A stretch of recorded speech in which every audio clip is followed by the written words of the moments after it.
This series is designed to help us right where we live with mental health issues. We actually planned the series long before COVID hit. We had no idea that we would be so escalated in mental health issues, anxiety, depression, addiction, and boundaries. Those are the 4 weeks topics. For our group material, we brought in 4 local Christian counselors who can talk authentically and professionally about these issues. This is like a free therapy session for your group. And with each of the sessions, we're going to ask 4 questions. How do I know if I struggle with this particular issue? Anxiety, depression, addiction, or boundaries? Question number 2. What are some simple steps that I can take to address this issue? Question 3. How do I recognize this in someone that I care about? And question number 4, when is their difficulty escalated to a point where they really need professional help beyond just my friendship or my care and concern? Those are the 4 questions for each of the sessions. It might be helpful for you just to jot down some notes as the counselors are talking about those issues to help you practically, not only with yourself, but those you love and care about. These sessions have been powerful. What you're watching now is only a shortened version of this longer conversation. Let's eavesdrop now on this important conversation about addiction. How would somebody know that they have an addiction, they have a problem? Well, I think there's very clinical ways of knowing. So certainly a counselor can help somebody figure that out. But I think to know personally, I like to classify using substances or behaviors in an addictive way. I like to classify it 3 different ways. The first way is that a substance or behavior is just the behavior.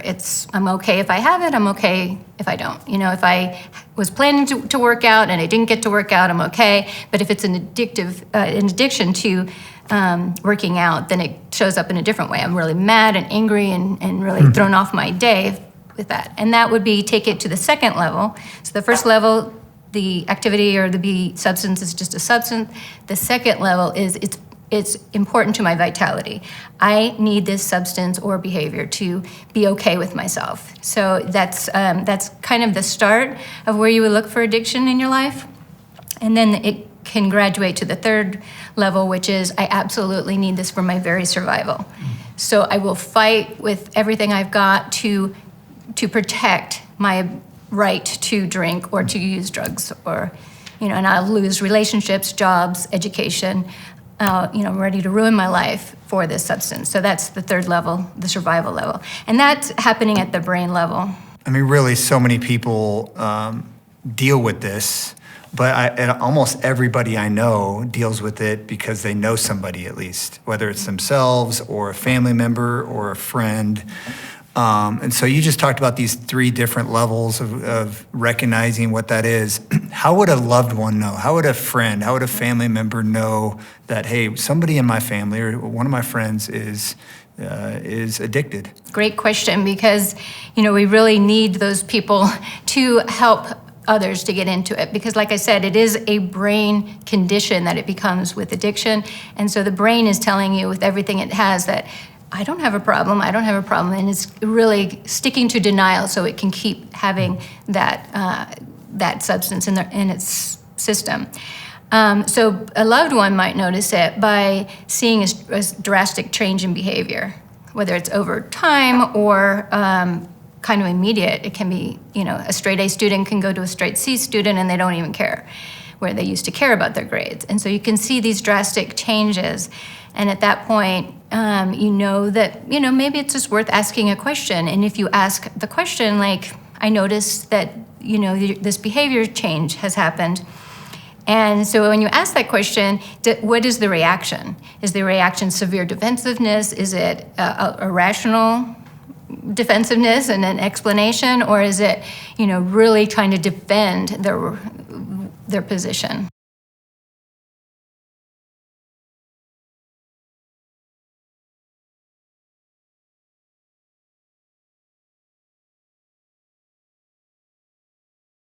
Okay, let's get brass tacks. Let's get like real practical then. Okay, I'm a family member and I approach a loved one who I think has an addiction, and they give me a couple different responses. One scenario would be that they get really defensive, like you say. Another scenario, they own it. As an unschooled family member or friend or loved one, what do I do with that? What's the practical next step with that? So there's so many ways to go. There's involvement with the church is certainly a great way to go, because a lot of times addiction and issues with spirituality are intermingled. So, going to a person at the church and talking to them might be one way to go. Another way, of course, is talking to a counselor. But I think it's best to go to a Christian counselor, because that they will also present the spiritual element of it. And then there's the 12-step program, of course.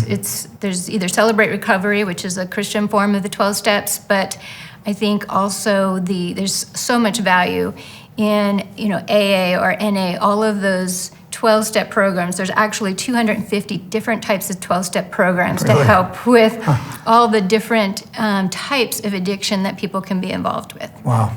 You talk about all these programs, talk about all the things that people struggle with. Why don't you list some of maybe the most common addictions that you see? Well, of course, AA is just the pinnacle of 12-step programs. And the reason why I say that is because in all 12-step programs, the second and third step point the person back to God, that God is going to be their return to sanity is in step 2. And in step 3, it's about turning my will and my life over to the care of God. So AA started that over 60 years ago, and that has really worked, especially as people lean into that spiritual element. A lot of people try to use the 12 steps without that. Having that spiritual element really helps. But so there's AA, there's NA, which is Narcotics Anonymous, there's SLA, which is Sex and Love Addicts Anonymous, there's Codependence Anonymous, which is an addiction to people and the need to control people, and there's Al-Anon, which is really important for family members to learn how to be able to be in a loving and supporting relationship with somebody who is suffering from addiction. We just talked about family or friends that recognize and have that important conversation, or at least help with the next steps of knowing, hey, what's next? What's next for my loved one? Somebody watching this right now is the person, and maybe nobody knows about it, and they know they have an issue. What's the next step for that person? That this is like the hidden, deep down, dark corner of their life that nobody really knows about, but they really want help. What's the next step for them? Well, really recognizing that it's partially and hugely a matter of that's occurring in their heart. And so really getting right in your heart, really turning yourself over to God and saying, I need help. And God will provide those resources as we continually and earnestly turn to Him to supply those. But you absolutely must have a support system because of the issues that go on in the brain that create an inability to control impulses. And so even though that my heart has decided that I will absolutely no longer use this substance, my brain is telling me every reason, and my brain is driving me to the store, and I'm purchasing something, and I say, no, I'm not going to do it, I'm not going to do it. And you find yourself later, waking up from a stupor. So it's a real brain thing. So you need to really find those supportive people that can help you with the boundaries, accountability, and the support can come from family. And if family is the biggest source of your triggers that drive you to drink, and that's more of an issue of pain, then you have to come outside of your family, maybe leave the family home, and be in an environment where you can be with peers, in a 12-step community, in a church community, and have a sponsor, a Christian counselor, and hopefully a mentor from the church. I heard a story at the beginning when AA was founded.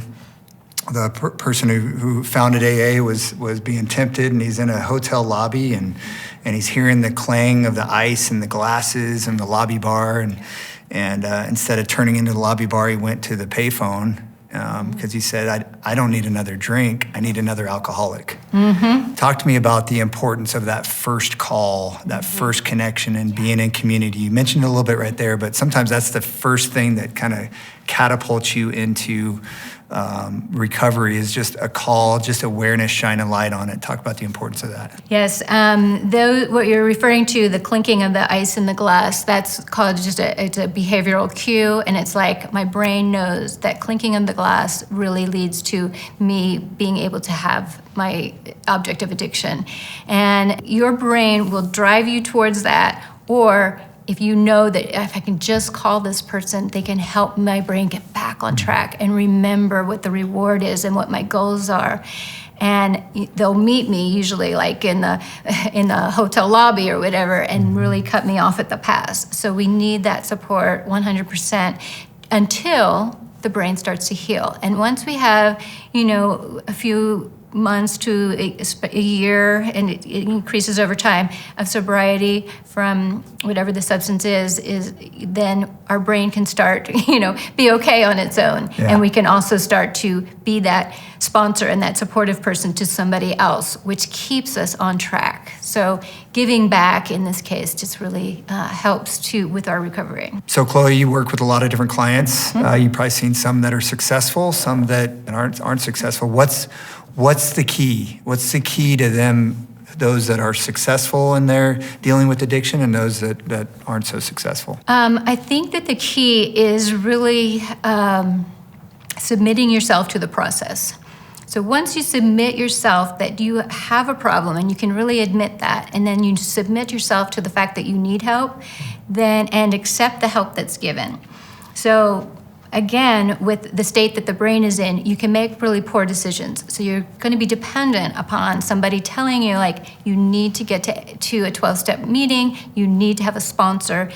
Generally, I would always suggest 90 meetings in 90 days, which is a big commitment. And it really shows your brain, like, I'm committed to this new way of living. And I've seen people not recover by saying, no, I don't like 12-step meetings. That's not for me. I'm not comfortable in that setting, or I'm not comfortable with things that you're suggesting in counseling, or I'm not comfortable going to my church services. And when they base their recovery on their comfort level, that's going to cause problems. And I've seen people who almost, it's not that I criticize people for relapsing, because relapsing can be part of the recovery process. But what I see is people going through relapse after relapse after relapse as they're rejecting the help that's given to them. And when they finally come to the end of their time, when they're done with themselves and they realize they're not going to be able to do it, their comfort way of recovery isn't working, then they get into that program. And so relapse is every bit a part of it. And I encourage family members, it's not something to put somebody down for, shame them, because as we do that, we're pushing them towards the substance, towards that relief from the substance, and away from the pain of being shamed and put down. So we support them so much in relapse, and I always find something wonderful about the relapse to point out and let them know, you only relapsed for a week this time. And then, that's great, and you got right back into it. And so there's always a point of encouragement or something positive to find where they can see their progress. Yeah, that's probably really important to have somebody like you in the family members' lives, reminding them of that. Absolutely. Because if you're a family member that's going through a loved one who relapses, it's hard to have that positive spin on.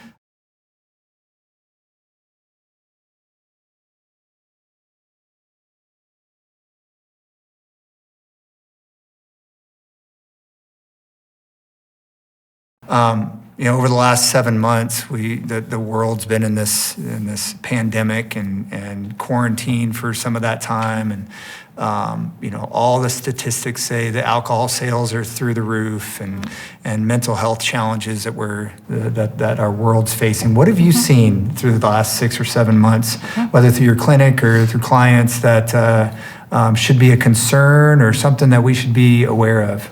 The isolation due to the pandemic has really caused people many people, whether it's in marriages or individuals, to really be faced with their own behaviors, and it kind of took away all of the distractions that show us like how functional we are in so many areas, and it really kind of highlighted that I have this dysfunction, and so it needs to be addressed. So the good news is that for people who are seeing that and turning to help, that they're able to get the help that they need. They can't mask it anymore, huh? With all the stuff that they would normally be able to do. Exactly. And yes, no pun intended with the masking, I'm sure. So, Well done. So yes, you're right. And so they can see it becomes highlighted, and then they get the help they need. The other side of that are the people who are in utter despair when they're faced with their demons, and then we do see a rise in suicides. Yeah. Chloe, something you just said is so powerful in every area of our life. You talked about our success depends on our submission, and that's not just true for an addict. It's true for all of our lives, for every aspect of our lives, particularly for our spiritual lives. We think that we can do this whole thing by ourselves and under our own power and our own strength and our own abilities, but it's not until we get to the point of submitting our will, submitting all of our gifts, all of our experiences, all of our talents to God, that we really get to experience the fullness of living in Christ. And so what you just said in terms of success is in submission, that goes for every area of our lives. There's somebody watching this today that has yet to submit their lives to Jesus, and they're wondering, man, why is this so difficult? Why don't I understand this? Why can't I understand why God's doing this in my life? It's because they have not submitted themselves to God's will. So thank you for that insight. Yeah, and I'd like to add to that too about part of what God has created us for is connection and to have a purpose. And when we are isolated and we are not making that connection to God and to people, then it really holds us back from being successful in every area of life. Yep. So. And to even piggyback on that a little bit, the people who will be likely watching this, they get it. They're in neighborhood groups and they have a community around them. But every single person who is in a group probably knows somebody who needs to be in a group, who maybe is starting to isolate themselves or has been isolating themselves. And the greatest thing they can do is invite them, maybe whether it's into this environment or another environment, but we see people when they're isolating themselves. And so it's important for us to be proactive and engaging with people. So Chloe, the people who are watching this right now, they're in a neighborhood group. They're gonna be done watching this video, and they're gonna hit pause, they're gonna turn the TV off, and they're going to be sitting around in a circle. What questions should they be asking each other right when they turn this video off? Great question. I think the most important thing is that the community group realizes that they are only getting as much out of it as they put into it. And so the transparency with one another is so key. It's amazing when you share your weakness, how much love pours in, the love that you needed. So the most important thing is going to be like, can we be transparent with one another? Is there an area that anyone in here is struggling with? And we can ask those questions in love and without judgment. And that is part of each person getting healing, but also then extending that, of course, to loved ones. And, and then there might be some people also in the community group that have struggled with it and have overcome it. And so even hearing those stories are important.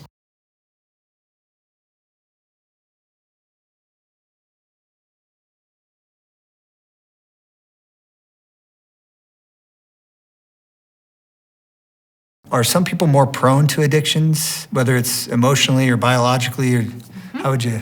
Yeah, so both biologically and environmentally, people can be more prone to addiction. A lot of people would like to believe that it's really just an issue of self-control, but that's absolutely not the case. Some people, the way they interact or are impacted by substances, alcohol or whatever, they're genetically predisposed to have that affect them differently. So genetically can be a component. Environmentally, growing up with somebody in addiction is usually a pretty good indicator that addictions are something that you can engage in quite easily. There's usually at least one family member who's going to have an addiction if their parent has an addiction. So yes, absolutely. There's biological and environmental conditions that set people up for addiction. So if you know that, if genetically you know that, I mean, you face this, what precautions do you take so that you don't go down that same path that maybe you saw a mom or a dad do? What's some of the wise things to put in place for your life? I think it's always wise to, recognize that and to steer clear of it, obviously, to avoid risk wherever possible. And if it becomes a problem to avoid risk, why is that becoming a problem? And, and getting into counseling with somebody or a mentor, even at church, sooner than later is always a good idea, and just to bounce those questions off one another. So a real practical question for you. If an addict, say an alcoholic, is offered a drink, what's a tool, what's an easy response for them to be able to say no, where as opposed to just saying no? Is there an easy way for them to respond to that? Easier way? And the easiest way is going to be what they're comfortable with. So, and who that person is. So if it's not somebody they're terribly close to, they might just say, well, alcohol and I just don't agree. So I'll just have water with lemon or whatever. That's my go-to anyway. But if they know that person, or if that person might be blessed by their story, they could share that, alcohol has been something I've struggled with in my life, and I choose not to drink. Yeah, so it's all a comfort level of where you're at and who's asking, and good. There's probably some wisdom to just being proactive and not putting yourself in situations that are going to tempt you, right? It's like if an alcoholic is bellied up at a bar, it's probably a bad time to say no. Hey, what got you there? Move that back a little bit. So, in all of your work with your clients, with addicts, how would you explain how an addict views themselves? Another great question. What I find more often than not, and it's so hard for me to really relate to from my own life, but that they hate themselves. They really have, on some level, they might have some narcissistic love of themselves that they can put on a surface level, but underneath it, there's just an utter hatred, and the critical self-talk that goes on inside is about failure, about not being good enough, about being weak, and so there's really it's a quite a sad environment, even though they might they might act like it's party all the time in their addiction. And all addicts have their glory day stories, but really it's always been pain, loneliness, isolation, and really self-hatred. Is that a warning sign too, from an outsider looking in, like making sure all the outside things are looking good and not letting anybody into the inner self? Is that one of the warning signs for people as they see others? Absolutely. I think when you ask, a personal question and, share a concern that you had about that person, just kind of gauging how they respond to that. Yeah. Are they super defensive? Like, you don't know what you're talking about? You hate me. Why are you asking me that? Those types of questions, that's kind of indicative that there's something they're defending. You mentioned before how you grew up in a home with an alcoholic father. Open that curtain up a little bit more. What was that like for you growing up? Yeah, well, I was very, very close to my father. We did a lot of projects together. I was like a tomboy, and so I was like a son to him. But and so as time went on and I got into my teenage years, started kind of developing my own friend set, started seeing him really going downhill and just acting in really bizarre ways. and always drunk, and we would pretend like he wasn't. And so it was kind of a weird charade that went on, and really created a lot of dysfunction in my own life that I had to contend with for decades before I got my own help. And and then, culminating in his death at age 61, which I'm not far from right now. So that is, I realized just how young that was when he lost his life to that. And it was a downhill and very lonely time. And so it's a real passion for me to. Was it something that he saw from his parents or in his life? Absolutely. It was a generational Yes. type of thing. Yeah. So It was pervasive throughout all of my relatives. We on the East Coast, I don't know, East Coast Catholic place where alcohol was actually a daily part of existence. wow. So Well, I commend you for being a cycle breaker, for putting a stake in the ground and saying it doesn't have to continue with me. But Chloe, one of the most important conversations that we can have. Thank you so much for being here. Thanks for all the work that you're doing with all your clients, and thanks for letting us in and sharing with us today. thank you. Thank you for highlighting this. Appreciate it.